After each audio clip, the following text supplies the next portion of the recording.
We're up here in the home in Paradise Valley in Arizona, a beautiful home up on the hillside here with views all around. We have a west-facing exposure. These are open roll solar shades, Motorized, Graber brand.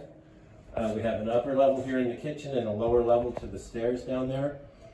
Basically,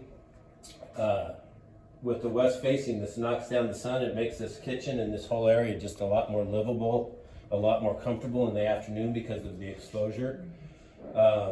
We have these set up to where they're individually channeled, 1, 2, 3, 4, 5, 6.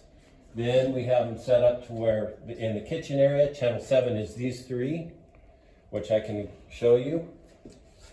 So there's channel 7 for those 3. And then if I come down to the lower area and I go to channel 8, it'll run these 3 separately. So you have all that control of your of the lighting, of the however you'd like to do it. And then if I go over to channel 9, I can run them all at one time. So I'll hit them back up. Everything will go back up. So there's just a lot of ways that you can control the light and the heat and all kinds of things in this type of an application. Really, really a nice product. Charlie's your uncle.